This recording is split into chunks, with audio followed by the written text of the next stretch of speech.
Good evening and welcome to ReachLawyer's Friday Talk Show. Today's episode on demonizing dissent, it is a part 3 of the series Desiccating Democracy. But before we begin today's discussion, I'd like to take a moment to introduce ReachLawyer to you. We are a network of lawyers concerned about the rule of law, constitutional morality, and the future of this country. Simply put, ReachLawyer is a legal training and support initiative for civil rights movements, social activists, and individuals to empower them with legal knowledge.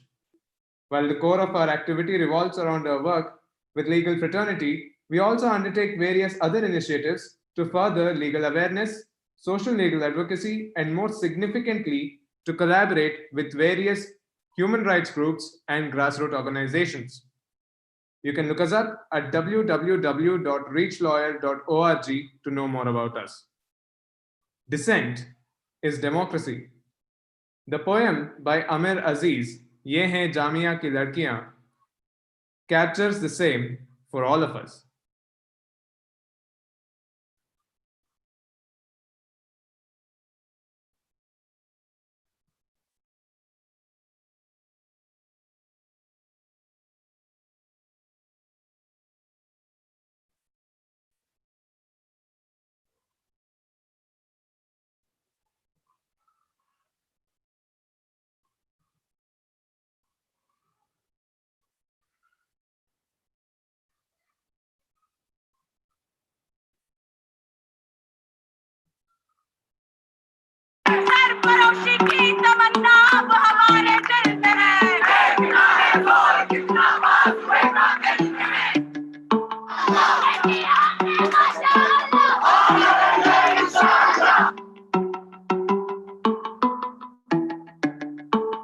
शाहों को बेनकाब करती हैं, शाहों को बेनकाब करती हैं, इशारों से इनकलाब करती हैं जामिया की लड़कियां। शाहों को बेनकाब करती हैं, इशारों से इनकलाब करती हैं जामिया की लड़कियां। और पितृसत्ता के कपड़े फट जाते हैं, पितृसत्ता के कपड़े फट जाते हैं, सब लोग राह से हट जाते हैं जब रास्तों पे डट जाती हैं जामिया की लड़कियां, जब रास्तों पे डट जाती हैं जामिया की लड़कियां। और जब पुलिस उठाती है लाठी और लोग उठाते हैं पत्थर, मक्कों से चीखें उठती हैं, इंसान की सांसें घुटती हैं,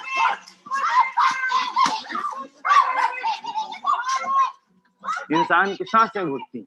जब आहें सब घुटती रहती हैं, निगाहें सब झुकती रहती हैं, झुकने लगते हैं जुल्म के आगे जब दुनिया के सब आदमी, थकने लगते हैं मालिकों से लड़ लड़ के गुलाम भी। जब इंसानियत के टूटे टुकड़े सड़कों पर गिरने लगते हैं, भींच के मुट्ठी सड़कों से नारे उठाती हैं जामिया की लड़कियां। और जब भींच के मुट्ठी सड़कों से नारे उठाती हैं जामिया की लड़कियां, गिरे हुए मर्द और भी गिर जाते हैं, गिरे हुए मर्द और भी गिर जाते हैं। सितारे पहले इन्हें देखने आते हैं, आसमान में फिर जाते हैं। और जब भींच के मुट्ठी सड़कों से नारे उठाती हैं जामिया की लड़कियां, चूल्हों से बांध दी गई चिंगारियां मशाल बन जाती हैं, चूल्हों से बांध दी गई चिंगारियां मशाल बन जाती हैं।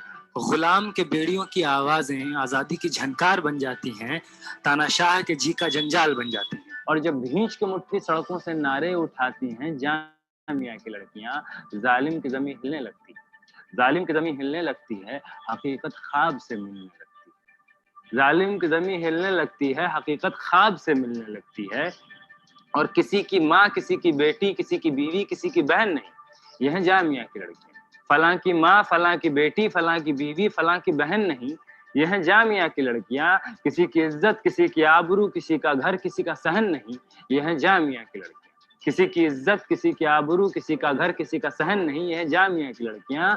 और जिंदगी भी जीती हैं, सिगरेट भी पीती हैं, जिंदगी भी जीती हैं, सिगरेट भी पीती हैं, आवारगी की मिसाल भी हैं जामिया की लड़कियां।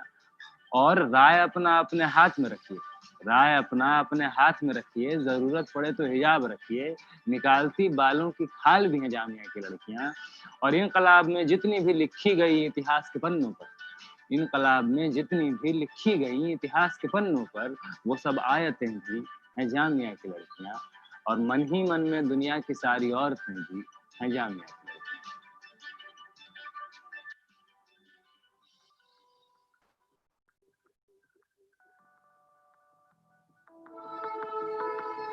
द वायर के और वीडियोस देखने के लिए सब्सक्राइब करें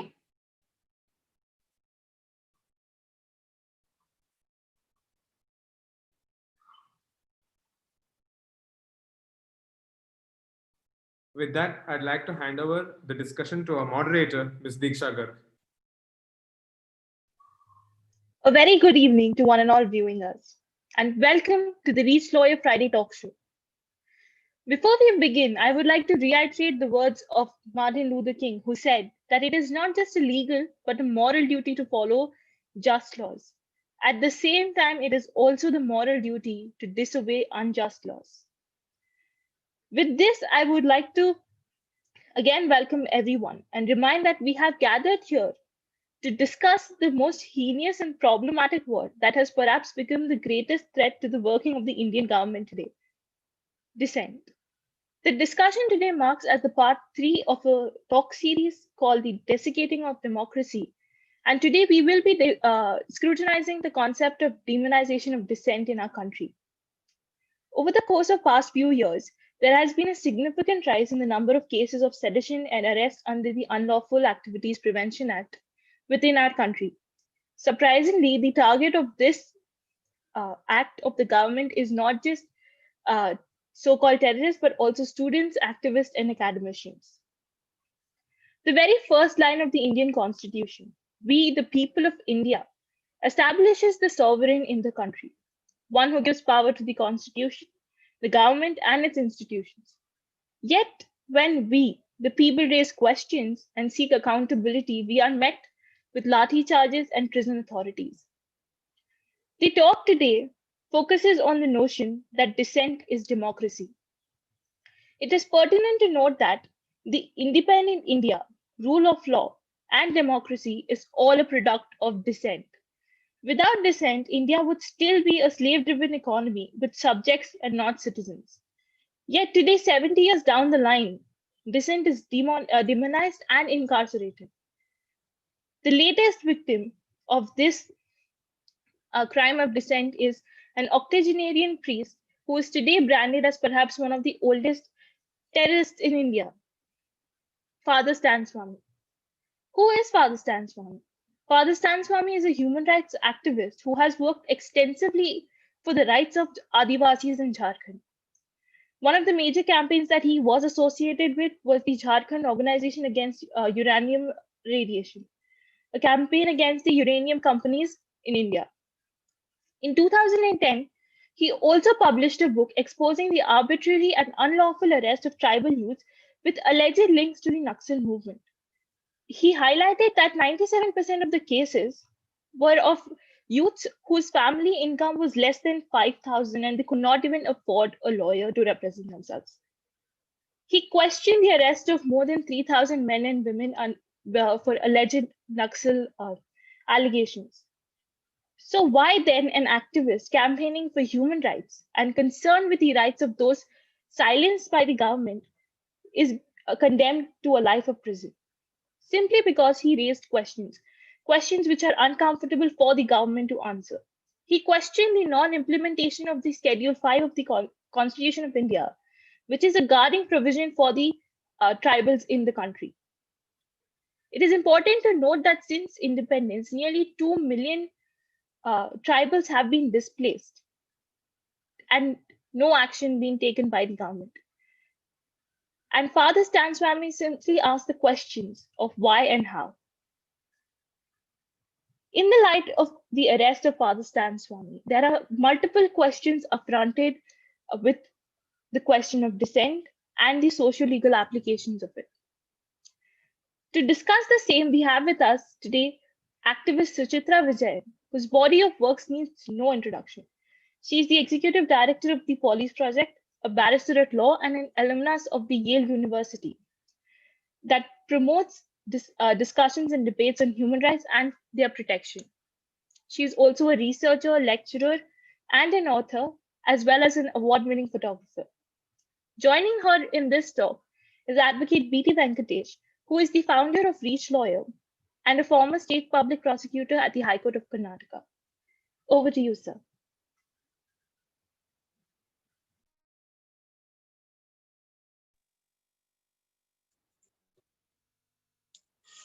Welcome to ReachLawyer Friday Talk Show. Today we have today's episode talks of demonizing dissent. demonizing dissent.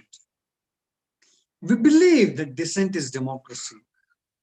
Dissent, without which we could not have had freedom, is something which is basic for any democracy to claim that it's a democracy. And that is also a weapon in the hands of the people and citizen to tell the government that certain policies taken by it are not correct, or that the demands, the manifesto that's being presented by the parties which come to power, when they are not implemented, yes, they can demand the same. Now, dissent is something which is very essential ingredient of a democratic structure of any society is concerned. It's a need. We live in the 21st century, and it should be more so. Why is it that today we have a situation where dissent is being demonized? Is something which disturbs everybody. Today we have seen in last a year and a half or so that we have seen journalists being targeted, arrested. We have seen academics being implicated and incarcerated. We've seen students being arrested and incarcerated. We have seen activists being arrested and incarcerated. We see a long list of people whose only crime seems to have been raising the question as against the state on any of these aspects that refers the rights of the people.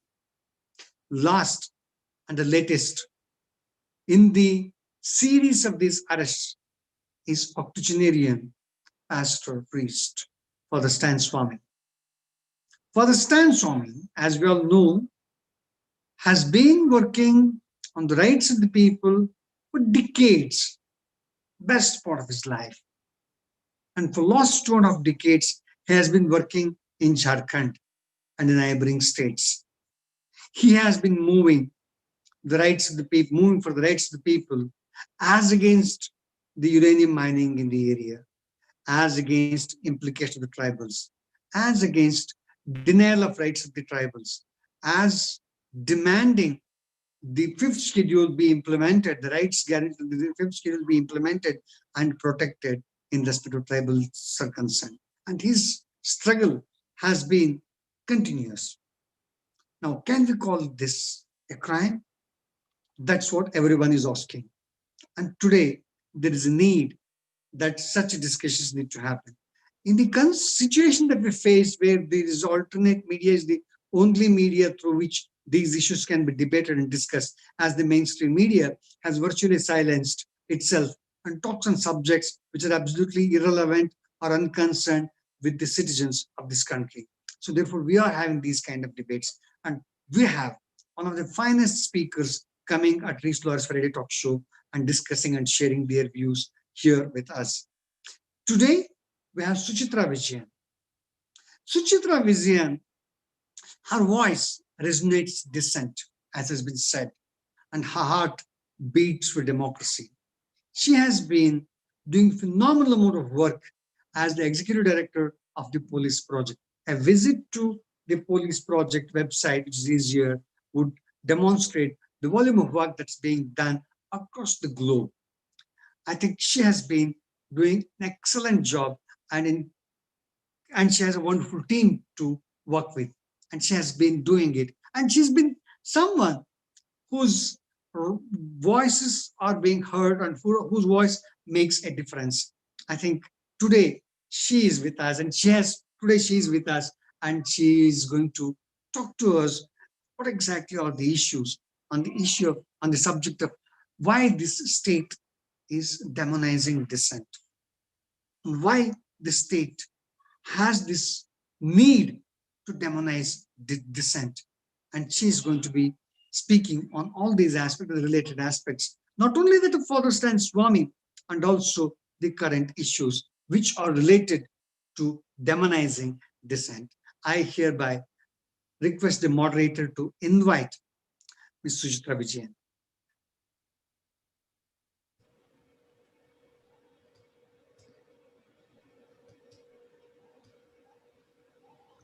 Thank you so much, sir. I would now request Mrs. Chitra Vijayan to take over. Can you hear me? Yes, ma'am, you're audible. Perfect. I actually want to start by thanking everyone at Reach Law, Mr. Venkatesh, Diksha. I think Shrikant is on the back end trying to moderate this, and a host of networks of lawyers and young students doing this. And this is so important because this is not just the usual thank you that one does when one is invited to these things. It's just, as I said before, that I consider these conversations in these spaces as one of the million mutinies that the citizens of India are doing. While we live in dire times, these conversations become a way for us to not only reclaim spaces, but also as a way for us to launch a certain kind of resistance. And even given how horrible and how dire things are, it's important for us to continue to have those conversations and not underestimate what it means. Today, I think what one is left with is a deep sense of fear. I want to start by saying that only a few days ago, the NIA in Kashmir again raided the houses of respected journalists and rights defenders. And it's not just Kashmir, but this is something that has been happening for a while around the country. And every day you wake up to news of friends and activists and lawyers and rights defenders being picked up. And Mr. Stan Swami is only your most recent of right defenders to be picked up. He is also the oldest of right defenders at 83, as Diksha rightly pointed out. And the youngest, of course, is Mahesh Rawat, who is 33 years old. What does all of this really tell us is that we have to really think about what it means for us to live in these times. And one of the things that I really want to start with is the question of why is dissent being criminalized, and why is it that we're going after? One thing that I want to kind of lay out is that historically dissent has always coexisted with the dissent being completely crushed. In some ways, human growth and human civilization can actually be seen in terms of the people without power constantly fighting to have the power, because those with power are never going to give us the rights that we want. The revolutionary constitution that Dr. Ambedkar gave us itself is an act of revolution and dissent. But just as we talk about Ambedkar's revolutionary constitution and how it was an act of revolution for many Indians, the same revolutionary constitution over the course of Indian republics has also been used as a constitution to not give enough rights to people. The revolutionary constitution that many of Indians hold dear to is not only now being eroded, but this constitution is also being used to oppress the very people who it's supposed to protect and safeguard. What I'm going to do is kind of walk through and think through some of the issues that I've been thinking about. And I'm going to frame these issues in the broader context of questions, because I'm also struggling because someone said that recently, someone said that, what comes next? And often, as those who are fighting for the erosion and encroachment of rights, we are often responding to the next moment. We don't have the luxury of thinking about things in the next week, months, years, or even long term. And some of the questions I'm going to put out for you today are questions I don't have answers to, but also questions that I want us to think together collectively. So that's how I'm going to frame the conversation. And also a request, and indeed also a petition for many people to not only think in terms of the short term, but also think in terms of what we're going to do in 5 years, in the next months, but weeks, but also in the next year, 2 years, and 5 years. So that's how I'm going to kind of frame what I'm going to do today. One of the questions that's regularly asked is, why are people targeting those like Stan Swami? The answer, I think, is quite simple, and I think I kind of want to go back to what Edward Said once said, is that he said it's the intellectual's role, but I'll also kind of take that and paraphrase it, that it's the role of the intellectual the activist, the writer, the thinker, is to uncover and elucidate the contest, to challenge and to defeat both an imposed silence and the normalized quiet of unseen power whenever and wherever possible. And I think that is something that is what, whether it is whether it is Mr. Stan Swami, whether it is the Dr. Teltumde, whether it's Mahesh Rawat, whether it's Hani Babu, whether no, it doesn't matter who it is who has been recently incarcerated. What ties all of them together is their unrelenting, and the sense of trying to keep fighting, to not normalize, as what Edward Said says, normalize the quiet of the unseen power, and doing it as long as they can. Again, as you know, Mr. Stan Swami is 83 years old. The work that he's done is across time and space, and for people is just, again, something that we need to celebrate. But instead of celebrating it, what we really have to do now is to justify that he's an activist and he's not someone who is seditious, or who is someone who is committing treason against the Indian state. One of the other things that I remember is activist Meera Sangamitra said that in any other reasonable democracy, a figure like Stan Swami would be the president of the country. But we live in these dire times that the only reason why vast majority of newspaper or news consuming Indians now encounter Mr. Swami is through the fact that he's been arrested. He's been arrested by the NIA. The second thing that I really want to highlight about our dissenting figures is that one of the things that connects all of them is again, I do not know all of them personally. For instance, I do not know Mr. Swami personally, but I do know some of the other activists who've been arrested at the Bhima Koregaon case and others. And one thing that kind of connects all of them is the absolute belief in their sense of the dignity and the respect for the common man. And I think the dignity and the respect for the common man is exactly what the Constitution enshrines, what the Constitution actually teaches us. And the reason why I keep calling it revolutionary so many times is that all the laws that we have should be interpreted in favor of the citizen and not the state. And these are people, whether it is Chudha Bharadwaj, whether it's Anand Teltumde, whether it is Runa Wilson, all of them, also Mr. Swami, is that all of them inherently believe in the dignity and the freedom of the ordinary people. And also understand that it's time for us to acknowledge that this is a state that is in war with its people. And that again brings us to the question of how do we think about dissent and resistance? To think about dissent in a democracy is very different than to think about dissent in an authoritarian regime. In a democracy, ideas is that dissent, as you rightly said, is democracy, and that dissent is not only protected, it is nurtured. The dissent can be exercised, and there are institutions, people, norms, and values that protect the value of dissent. But the question that I also want to put to many Indians is, are we still living in a democracy? And do we still use the same tactics that one uses to think about dissent when we are no longer living in a democracy? My personal opinion is that that time is gone. I know many of my dear friends still say that we are fighting for the idea of India, that we are fighting to reclaim India. I would very humbly argue that that fight is long. I think Indian democracy died 1 million deaths in the last 70 years.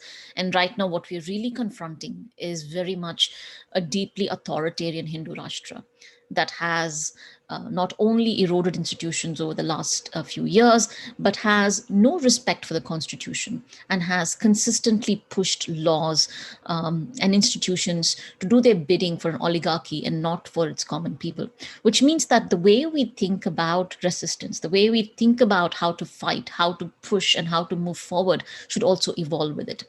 One of the other things that I also really want to mention is that Dr. Teltumde, in his book, The Republic of Caste, has a very powerful line. He says that the rash of the wretched scares the world, which is also something that I kind of want to think about, because what really scared the Indian state was the protest of Shaheen Bagh.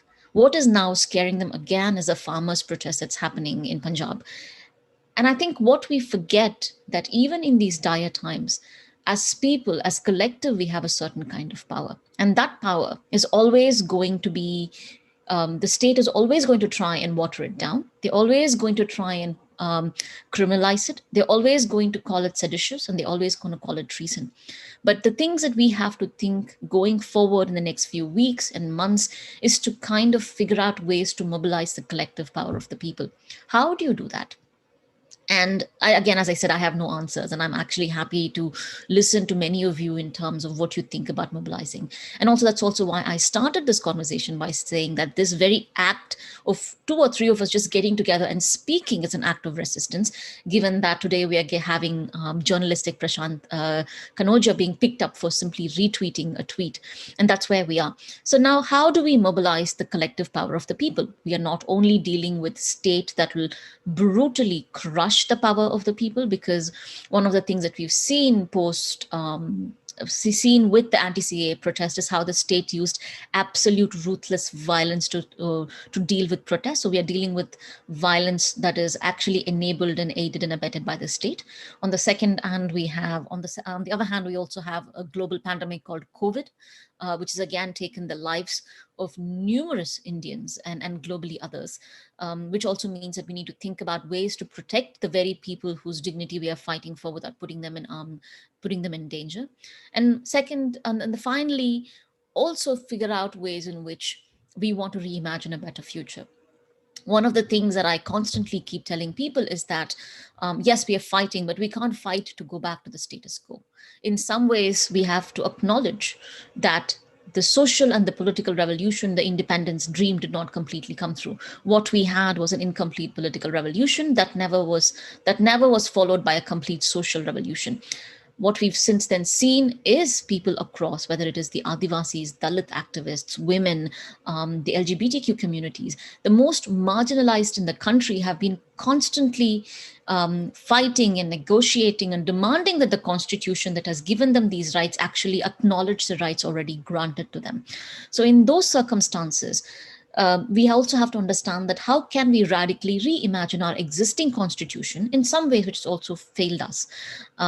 So we cannot return to the status quo. When we fight, we not only fight an authoritarian regime, we not only fight a regime that is weaponizing the laws, institutions, and the arm of the state, we also fight for a better future. We fight for something that is radically different, because dissent comes from the idea that we can think about ways that are different.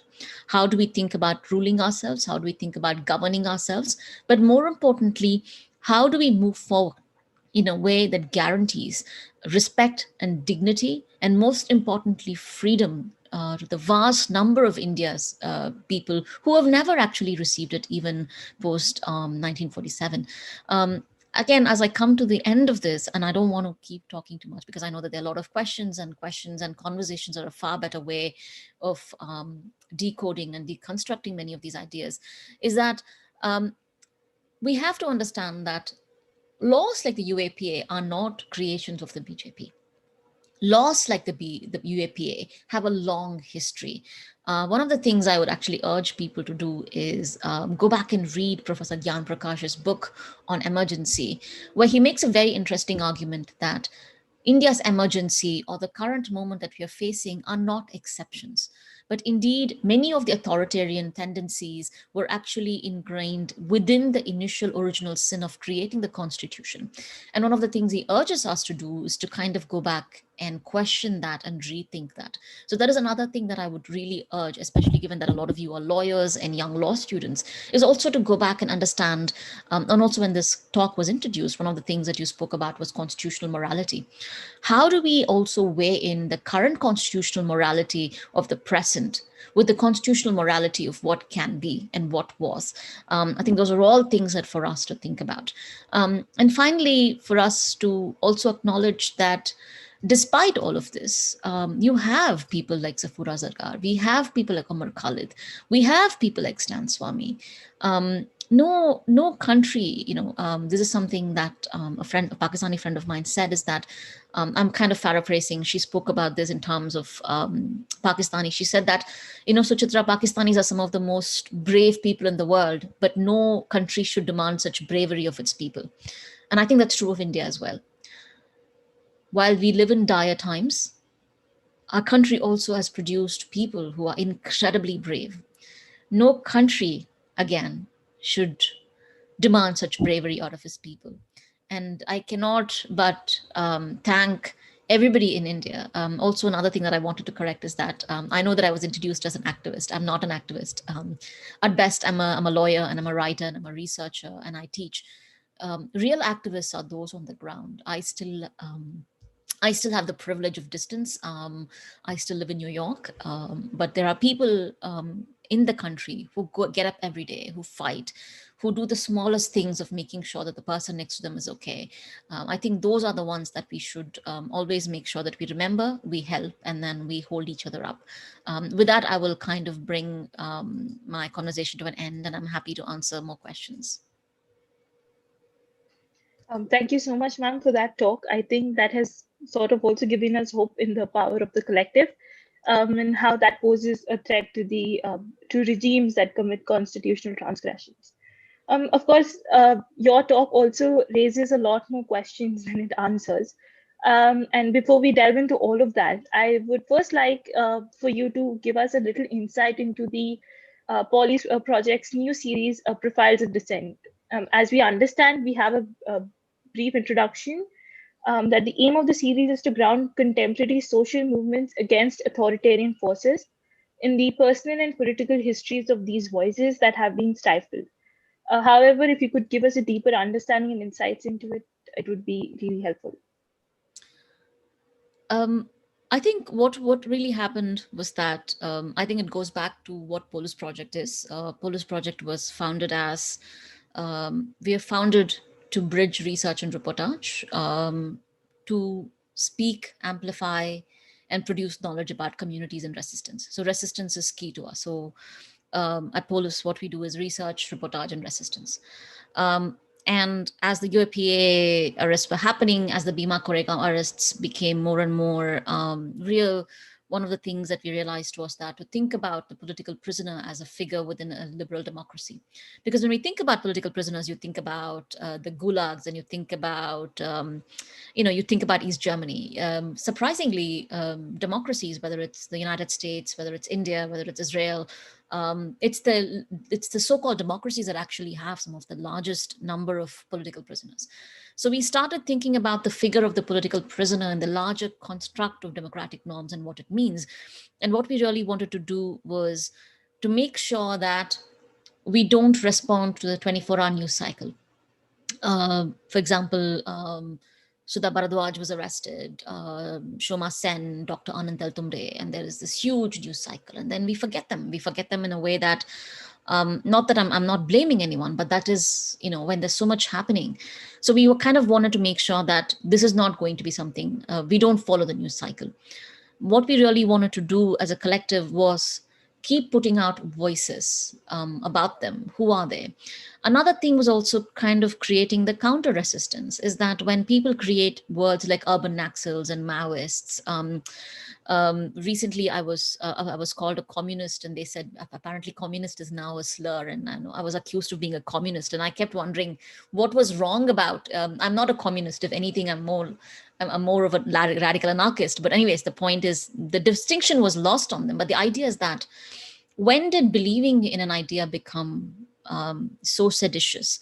So what do we do is that we decided that there's a collective in Bangalore called Mara that had already done a series of profiles on the Bhima Koregaon prisoners and others who were arrested by UAPA. So there was already, and then what they did was they wanted to do it as a read aloud, as in they would put this information out and people would take it and read it aloud. So we started collaborating with them to kind of republish many of these. And since we started republishing it, every week now we have young students writing to us saying that, hey, I know someone who was arrested. Can I do a profile of this person? Our proudest moment was publishing an 18-year-old student who said, who wanted to write a profile of someone that she went to school with, and that's what it's become. It's become this collective. While it has people like G.N. Sai Baba and Dr. Teltumde and Sudha Bharadwaj and Mahesh Rawat, the idea is that every week on Monday we will publish a profile of dissent. descent. These are people, some of them are known, some of them are not, and we keep doing that. And the way the profiles of dissent is structured is that we start with their biography. We don't start with being, they have a life. All of these people have a life. They have people that they love. They have things that they've written. I actually didn't realize that poet Varavara Rao actually had a PhD, and he did linguistics. And again, there's information that I didn't know. And these are people who've lived a rich life, and it's also a celebration of their life, the things that they love, and that's how we put it out, and then that's how it goes out every week. Thank you for that answer, ma'am. Definitely, it is important for people to humanize dissent and the dissenters rather than demonizing them, as is happening today. Of course, to bring back the conversation to Father Stan Swami, we discussed his body of work very briefly in the beginning. He has been an activist. He has also been a tremendously important figure in the Adivasi struggle, especially in Jharkhand. He's enjoyed political support from almost all quarters for various kinds of contributions that he has made. But what about his work or his viewpoint do you think made him an important target for the state? I think look at all of the people that they've targeted. Sudha Bharadwaj took on Adani and Ambani's. Anand Teltumde's work is an absolute clear distillation of what neoliberal politics and Hindutva can do. It's a critique that says that you can't just think about the social without the political, without the economic. Right? These are roadmaps for annihilating fascist forces. These are intellectuals, these are thinkers, these are the frontline folks on the ground defending. Again, with Mr. Swami, the idea is that he's someone he's worked with the mining, he's worked with the people against mining corporations. What you really see in India is a massive redistribution of power and wealth, in the sense that the hard-won battles of rights movements, activist movements. Also, one has to understand that the Adivasi activist movements are one of the longest-running movements. While we might not be aware of them, the fight against the Indian state by the Adivasi rights movement is been long-running. And it's one of the most effective and successful movements because of the kind of rights that they have held. But now what you really see is that the entire country is being divided up and sold lock, stock, and barrel in terms of what's been happening to the PSUs, in terms of the farmers bill and the recent farmers bill in Punjab, in terms of who would benefits and who doesn't. You're literally creating structures so that a few people can recolonize land, use it. So going after people who are the ones defending it, going after people who are on the ground, is a way of kind of wiping out all kinds of resistance. You're not going after, okay, again, look at who is being picked up and who is not.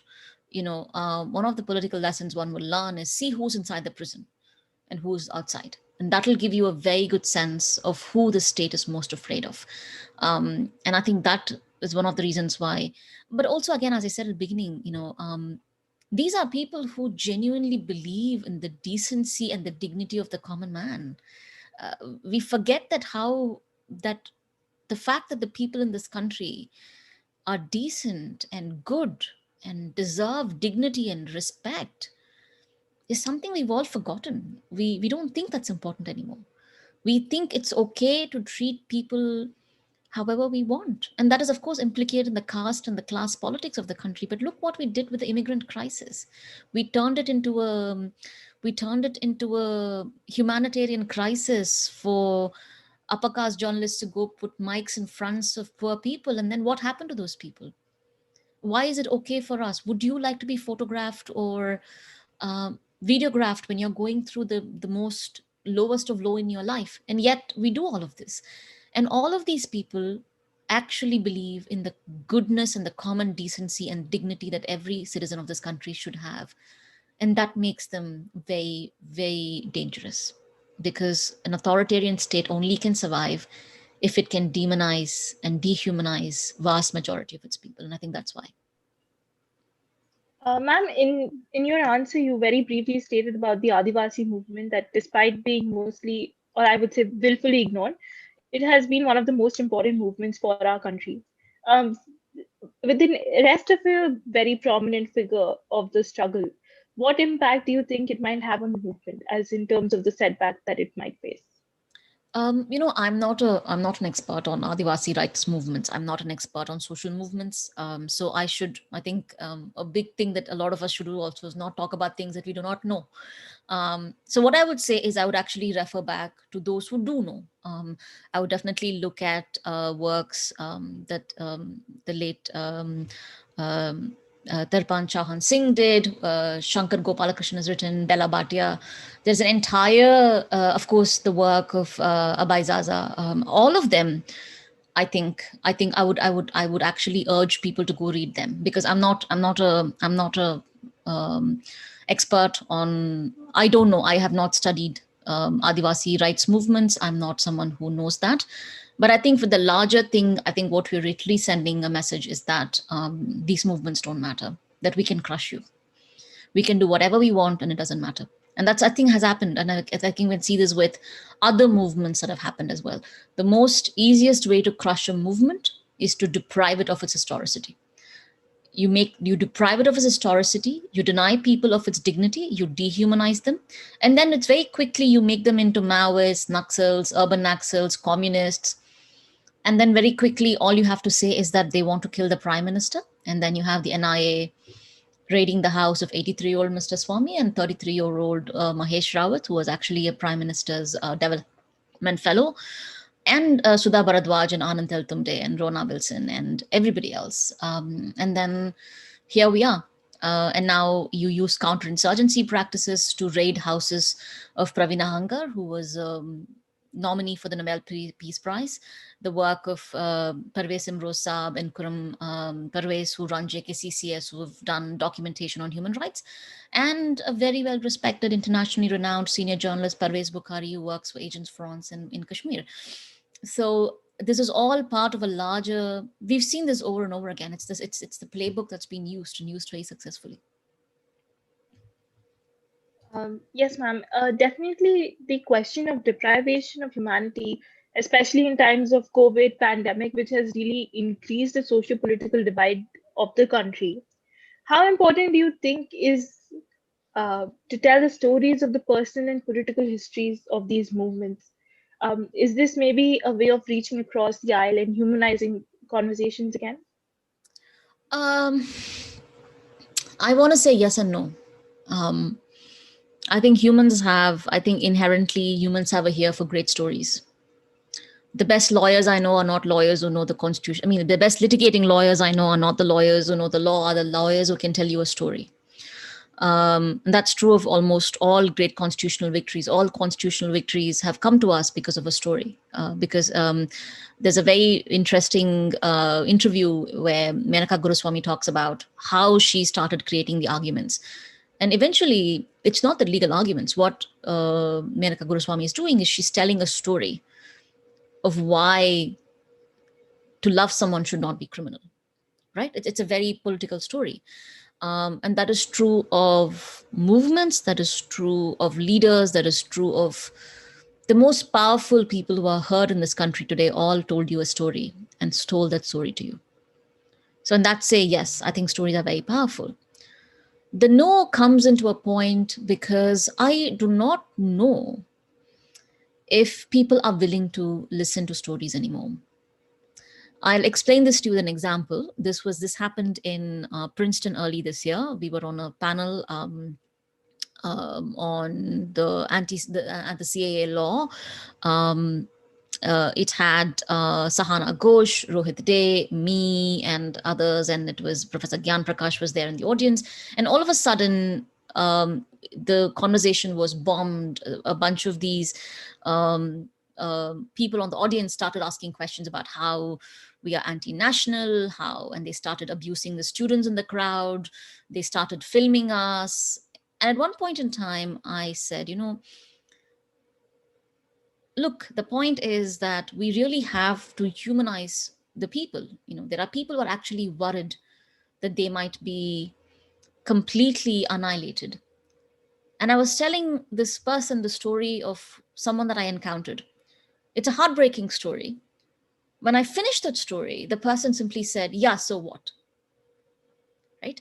He was not questioning the fact. He was not questioning that this was happening. This gentleman who was probably 45, 50, who I later found out was also a police officer who now lives in Jersey, who was an Indian police officer who's now migrated to the United States and lives in Jersey. His only thing was, so what? So what if Muslims get picked up? He didn't disagree with my story. He didn't disagree with again, this is not a story. This is part of the ground research we had done in terms of the NRC camps. What he was telling me was that your story doesn't matter to me, or the story of this person that you're narrating to me doesn't matter, because so what? So what, they got killed? So what, they'll go into camps? So what? Right? So we're also in that place where we have desensitized people to look at somebody else's humanity. So I don't know. I think in some ways our society has been completely re-engineered by hate and bigotry, which means that our capacity to listen to each other is gone as well. So I don't know. Again, as I said, I don't know the answers for this. I don't know how one reclaims your home, your community, your friendships from something like this. I don't know. But again, I think one always keeps trying. Like any conversation on dissent would really be incomplete without mentioning the very draconian act of the Unlawful Activities Prevention Act, which has been a very common feature of the clampdown on dissent over the past few years. This law has always been criticized since its creation, actually, of a perpetual state of exception wherein rights are suspended and individuals are incarcerated on whim and fancies. Essentially, it is said that it is a constitutional opt-out for the state. All that needs to be done is to use colorable language implying that high state offenses might occur to trigger the use of such laws. What are the possible reasons you would say for the state to employ such laws and methods against their own citizens? Why? Because it has old as history. Like, as I said, my grandfather was independent India's first political prisoner, 1948. They arrested a bunch of people for working with workers' unions. Why? Because if you look at history of human civilization, it's a history that is full of ideas of dissent, but it's also a story of the powerful always taking more, right? What about the history of other massacres in the country? Like, you've had so many massacres. Why? Why do we have these massacres and riots and pogroms?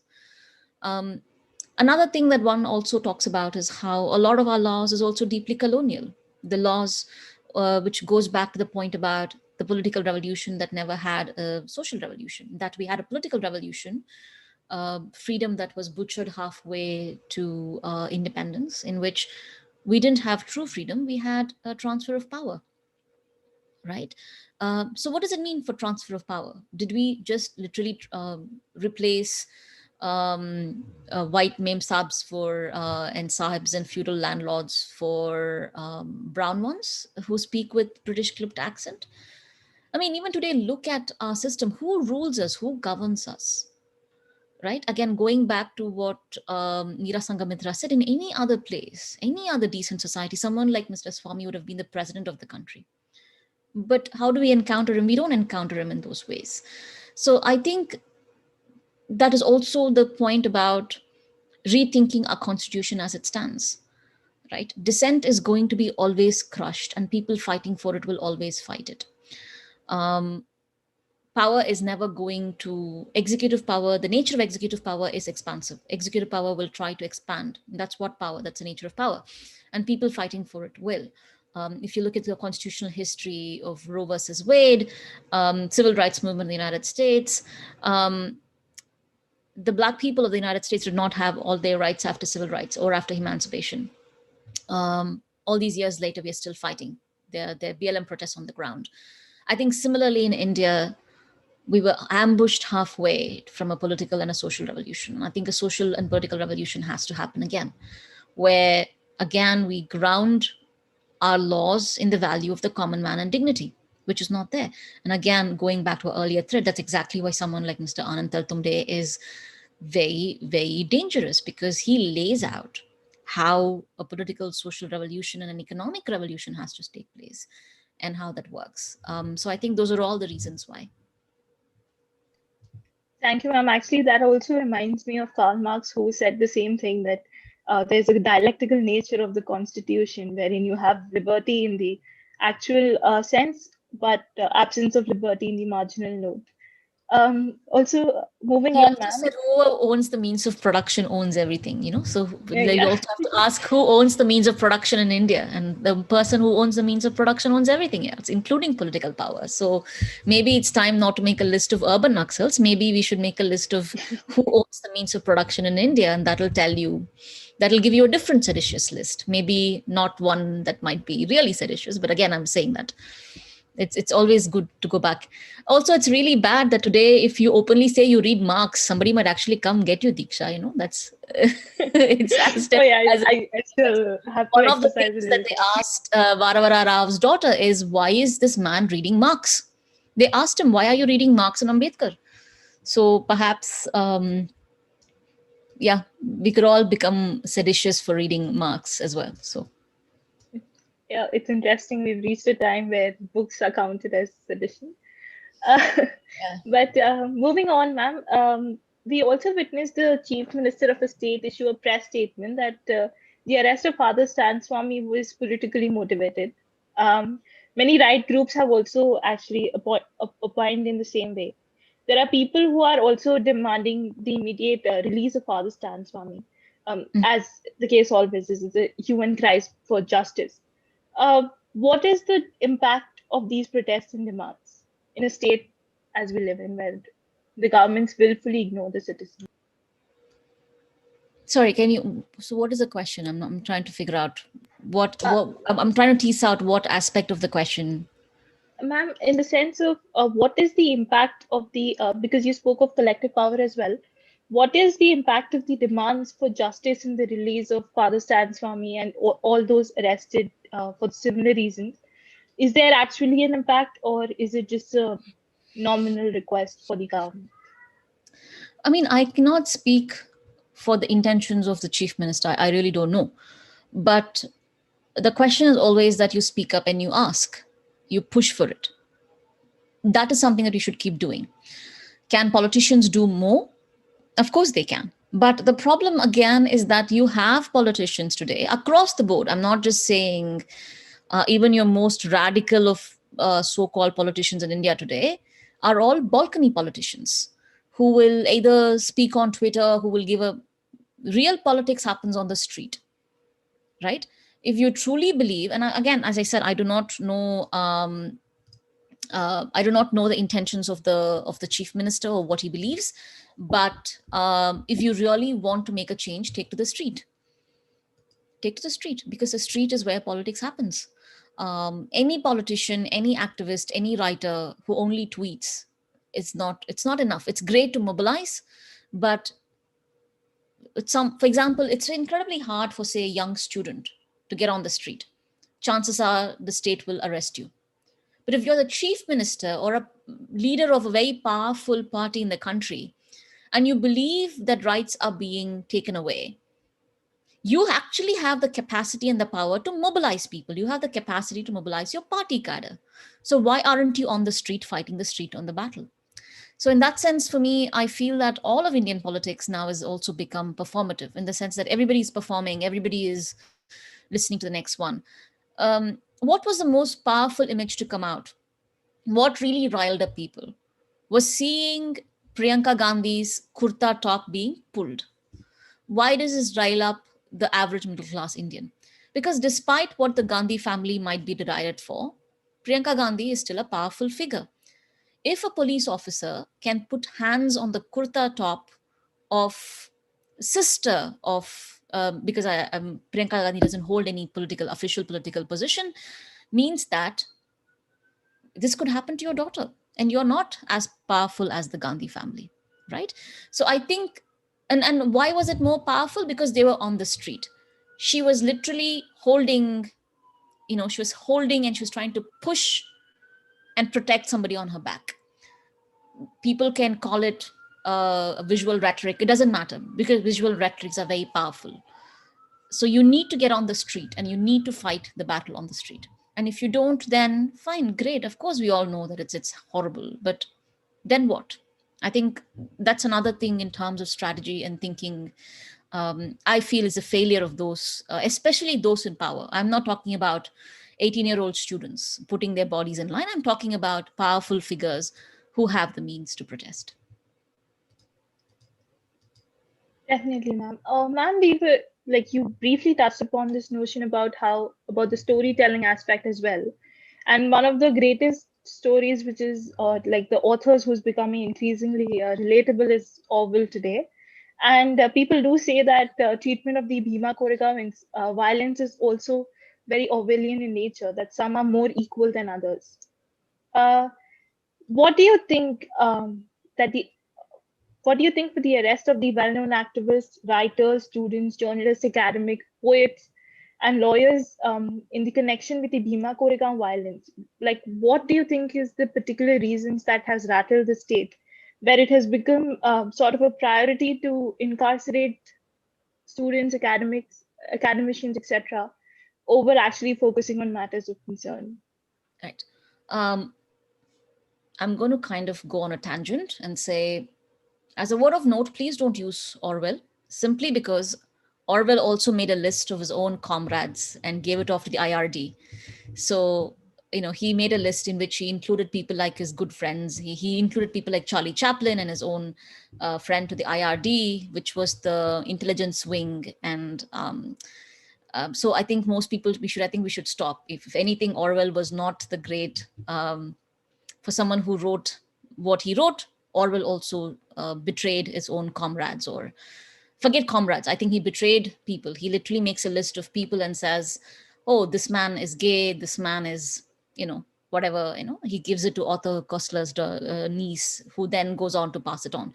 So while we are angry about McCarthy, we should also equally be. I think the deceit of your comrade is more powerful than the deceit of the authoritarian police that knocks the door. So I would actually recommend everybody to not use Orwell as the thing, simply because, well, it doesn't. So let's not, again, it's just something that I'm very specific about. Yes, it is dystopian. It is deeply damaging. I think Bhima Koregaon, is different, because with Bhima Koregaon, they're trying a lot of new things. They're putting in place a very specific kind of playbook. They're experimenting with it. If you look at it, the way it was laid out, the way that the actual perpetrators of the violence were not arrested, but people like Mr. Teltumde or Swami or Sudha Bharadwaj, all of them were not part of it. Then taking the Elgat Parishad, which is a collective of Dalit activists, and then making them into Marxist or Maoist. Again, Ambedkarites and Marxists have, again, anyone who understands Indian history of civil movements will tell you that Ambedkarites and Marxists sometimes do not see face to face on many issues, which is fine. But more importantly, taking people who fight for rights and making them into, and this happened around the time when Vivek Agnihotri creates this urban Naxal list, right? Again, urban Naxal has no real definitional category. You do not, it could be anybody from, imagine Ram Guha and Jignesh Mewani being in the same list. One is a centrist, other is it doesn't make sense, right? There's no way, for example, that someone like Atish Tasir and I are on the same list. We are not, our politics are so different. And yet now the word urban Naxal could include everybody across the spectrum. Anybody who is not RSS BJP. So you create that. So anybody who is an urban Naxal. What are the words associated with urban Naxal? Maoist, communist, secular, libtard. Again, when did all of these? So now anyone who listens to these words, automatically you're seditious. Along with it, you create instances in which you are using espionage to plant evidence. This happened with Dr. Teltumde. You already have the forensics for that. This again, Dr. Swami says this. Stan Swami says something very similar, that he was being produced documents. So you're already placing things. So you already have that is played out. Second, there is no evidence.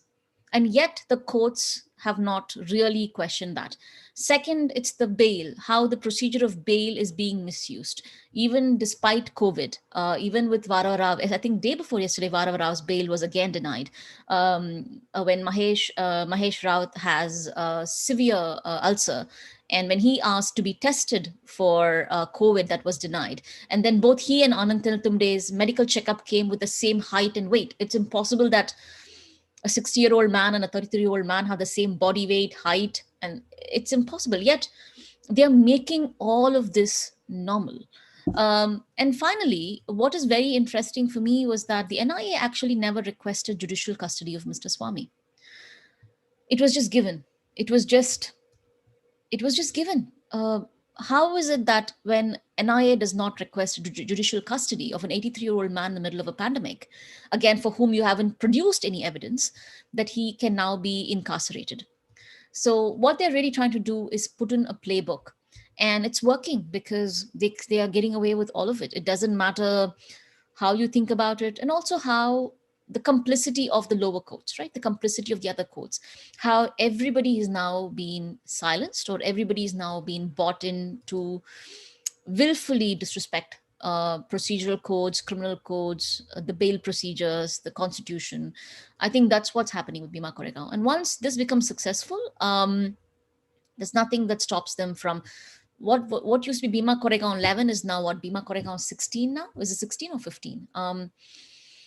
And that number will keep going up. And you see this with manufacturing evidence report that we put out with Umar Khalid. Again, they're manufacturing evidence, and we know that people who are forced to give false testimonies are telling you that they have been forced. And then what have we done with it? Why hasn't the courts of this country taken cognizance of it? So this is a playbook which has consensus already eroded and will continue to erode the judicial systems in the country.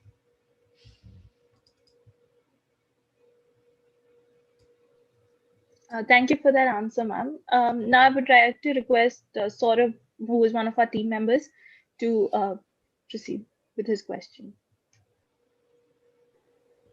Hi, ma'am. Can you hear me? Hey, Saurabh. Hi, yeah. You raised a couple of interesting points, and the last thing you spoke about was specifically with regard to the way bail has been treated for a couple of people who've been incarcerated under the UAPA in connection with the Bima Koregaon violence. And one of the things you had said was that the manner in which bail was rejected multiple times, and this has been a trend we've seen with Sudha Bharadwaj, with Varma Rao, even with Safura Sarkar in connection with the Northeast Delhi violence. It's become a trend that even when forget bail or actual legitimate, just your normal bail, but even extraordinary circumstances like medical bail are being denied, and that became a sort of talking point on how contentious all of this is. But my question to you is, even with regard to the UAPA, a lot of people challenge this notion that the law has been misused, because the idea with something like UAPA is that this is the law. There's really no misuse in that sense. The threshold requirements for material that you need to sort of accuse someone or even incarcerate them without actually having charged them with anything is far lower. And there is that claim therein that this is the law, as disheartening as it is. When you see incidents like this, and when it's so easy to sort of incarcerate people under laws like the UAPA, doesn't that also at some level undermine faith in the Constitution and undermine faith in constitutional guarantees? And I'm asking that question specifically because a lot of your resistance to authoritarianism in India from people like Chandrasekhar Azad has been along the lines of Samvidhan. He became there was that moment where he held the Constitution in his hand, and that became a very powerful symbol. But when you have instances like these, how do we go about sort of mobilizing resistance along constitutional lines when people are asking a very simple question: what constitution are you talking about? There seems to be a perpetual state of exception that the government can create on whim. So what constitutional guarantees are we really talking about? I think you actually answered your own question by framing this question. What constitution are we talking about? Look, I think this is what I said when I began, is that the constitution that Ambedkar gave vast majority of Indians was revolutionary. But our revolutionary constitution has always also been used to oppress, occupy, um, and create structures of impunity in various places, whether it's Manipur, whether it's Kashmir, whether it's Punjab, what's even happening in country around. Again, this is not new. There is a long history of constitutional misuse in India. And whose constitution, I think, is an important question. And the second question is the faith in India's constitution. I think one of the things Rohit Day's book does, The People's Constitution, is a wonderful read because it shows you how everyday people use the constitution, how the everyday people try to keep pushing the constitution to do better, to do all of it. But let me give you another example of what the constitution happened. When demonetization was announced, I filed a petition. And before that, another petition was filed in the Madurai High Court, Madurai High Court. And the sitting judge in the Madurai High Court says that the common man should bend to the will of the state. Imagine this, in a democratic country, a sitting judge of the Madurai Court says the common man should bend to the will of the state. In any other country, in any other constitution, a statement like that should have created an uproar. But it didn't. You know, the initial petition against demonetization was dismissed. It said, but the very fact that even then, and again, this gentleman is not an exception, mind you, he's not an exception. Remaking the Indian constitution in the eyes of how a predominantly upper caste patriarchal male sees the constitution has always actually been the norm. What has been deceptive about is the deceptive of civility, right? One could, just because the person handing down the laws seem a little bit more civil and more sophisticated doesn't mean the laws and the values that they're enshrining within a constitution is not regressive. Second, I think, is that something that I finished with when I spoke is that the constitution is already being pushed to a point where it no longer serves its people for various reasons. It's not just how the lawyers work with it, the judges work with it, how people push for it. When we remake a constitution, I think when we remake our societies, the only way is not a fight to return to the status quo. We also need to remake our constitution. The social contract that exists between the Indian citizen and the constitution today is at best one of deep disregard, one of deep violence, and I think that's something that we have to acknowledge. Another thing that I want to point out is a recent Nandan Nilekani interview in which just because a technocrat, he's basically saying that the existing systems, norms don't matter. We should just embed an authoritarian technocratic future as decided by the will of a few technocrats. And this is a public interview that goes out in liberal newspapers, in which, again, you see people with immense power, again, eroding the system, structures, and constitution. So this is what I would say. Whose constitution? I don't know. It's not my constitution anymore. It's not the constitution that my grandfather fought for, or many of the people of this country fought for when they fought for the freedom. It's definitely not the constitution I, as a young person, looked up to.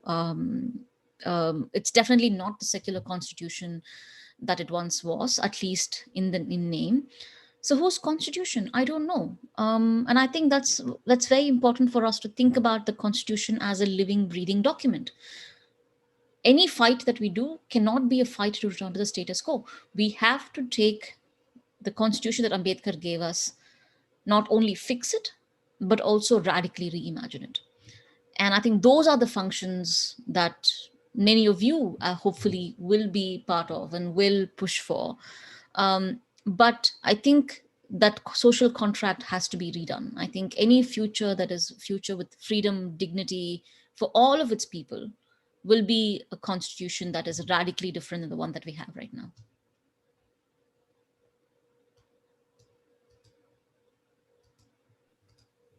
Thank you, ma'am, and thank you, Saurabh, for that question as well. I would now like to invite Advocate B.D. Venkatesh to come and sort of bring this talk to a conclusion.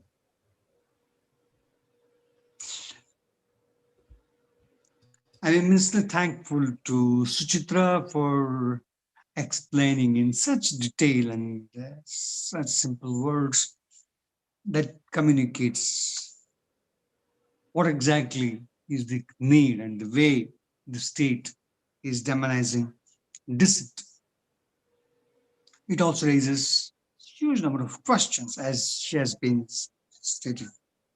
In fact, I'm reminded of the poem by Shri, a well-known Telugu poet, who states that ye deshi charitra chusina ye munnadi garva karanam narajati charitra samastam parapilana parayana. What's there to be proud of history of any nation is concerned? Is it history of mankind? Has been history of exploitation and subjugation.